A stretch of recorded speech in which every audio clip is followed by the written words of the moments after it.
Saudara Perdana Menteri Israel Benyamin Netanyahu meminta dukungan Kongres Amerika Serikat untuk memenangkan perang di Gaza. Dalam pidatonya, Netanyahu mendesak Amerika untuk mempercepat pengiriman bantuan militer. Kita sudah terhubung dengan Rio Tuasikal, jurnalis VOA di Washington DC. Rio, selamat datang waktu setempat. Apa saja sebenarnya isi pidato Netanyahu, Rio? Ya, selamat sore waktu Amerika, Anda dan pemirsa Kompas TV. Ada 3 hal yang ditegaskan oleh Perdana Menteri Netanyahu di hadapan Kongres Amerika. Yang pertama adalah meminta Amerika Serikat mempercepat pengiriman bantuan militer. Yang kedua, menekankan bahwa Israel dan Amerika Serikat harus tetap bersatu melawan Hamas. Dan ketiga, dia mengkritik suara-suara kritis yang datang kepada Israel dan pemerintahan Netanyahu. Kita tahu bahwa dalam beberapa bulan terakhir ada suara-suara kritis dari Amerika Serikat, termasuk demo besar-besaran dari komunitas mahasiswa di Amerika Serikat. Dan Benyamin Netanyahu tadi berpidato di gedung Kongres yang ada di belakang saya. Kalau kita lihat sekarang sudah dibuka oleh polisi. Dan tadi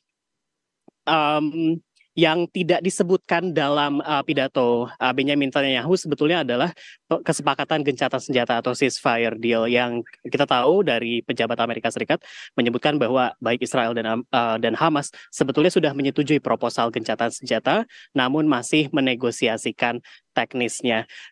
Dari pengamatan kami ada sekitar 80-an anggota Kongres dari Partai Demokrat yang tidak datang. Ini sekitar setengah dari anggota Kongres Partai Demokrat secara keseluruhan. Namun ada satu anggota Kongres dari Partai Demokrat yang juga keturunan Palestina, satu-satunya di Kongres AS, Rashida Tlaib, yang datang dan mendengarkan seluruh pidato. Dia mengenakan kefiyeh dan membawa poster bertuliskan penjahat perang, Nanda. Oke, Rio, tadi Anda sampaikan sebelum kedatangan Netanyahu juga ada aksi begitu ya. Sebenarnya bagaimana tanggapan warga Amerika terhadap kehadiran dari Netanyahu ini, Rio?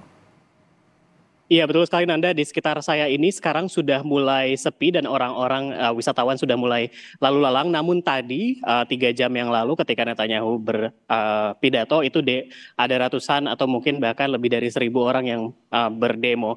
Jadi memang disambut demo yang cukup besar, demo berbagai kelompok yang mendukung Palestina ini intinya menyuarakan mendesak pemerintah AS untuk menghentikan dukungan mereka terhadap Israel. Namun ada juga kelompok yang lebih kecil yang merupakan keluarga dari para sandera, korban yang disandra Hamas ketika 7 Oktober, dan mereka juga mengecam ketidakmampuan Benyamin Netanyahu dalam memulangkan para sandera, dan mereka juga mendesak pemerintah Israel untuk segera menyepakati kesepakatan gencatan senjata dan memulangkan para sandera begitu, Nanda. Rio, kalau melihat dari dinamika yang ada, sebenarnya bagaimana isu Israel ini mempengaruhi politik Amerika Serikat saat ini di sana?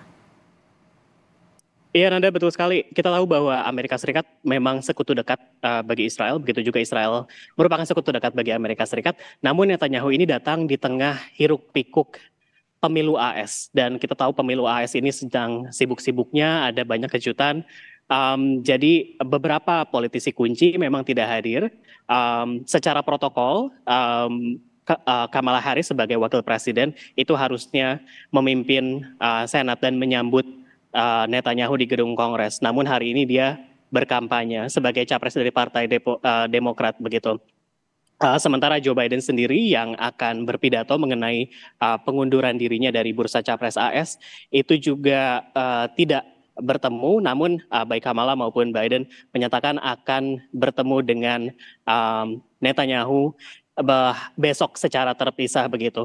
Di sisi lain, calon presiden dari Partai Republik Donald Trump juga menyatakan akan bertemu dengan Netanyahu itu pada hari Jumat.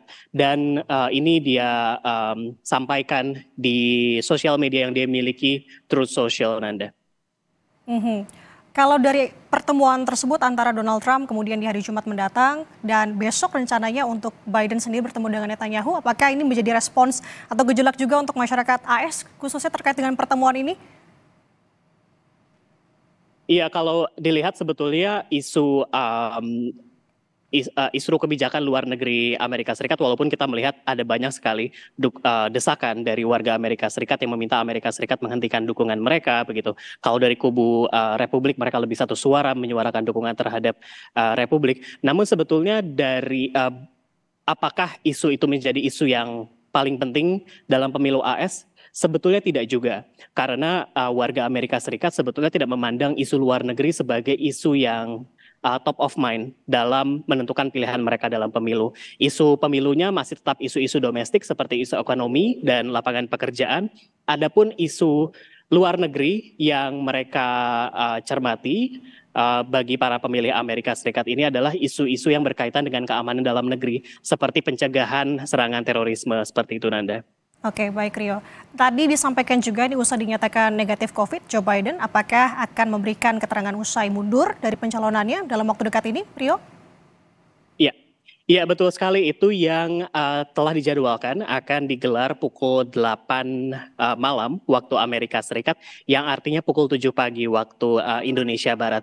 Jadi Presiden Joe Biden ini dijadwalkan akan berpidato, dan hal ini akan disiarkan langsung di sejumlah televisi. Rivalnya dari Partai Republik, Donald Trump, ini menganggap pidato tersebut sebagai ajang kampanye, apalagi ini disiarkan di televisi, sehingga Donald Trump juga menyurati 3 stasiun televisi nasional Amerika Serikat untuk juga memberinya kesempatan untuk berbicara seperti layaknya mereka memberikan kesempatan Biden berbicara malam ini, Nanda. Baik, kita tunggu bagaimana dinamika dari Pilpres AS di sana. Menarik sekali, apalagi khususnya untuk Partai Demokrat sendiri. Masih belum ada secara resmi begitu ya untuk pergantian capres ini. Terima kasih jurnalis VOA Rio Tuasikal melaporkan dari Washington DC. Selamat bertugas kembali.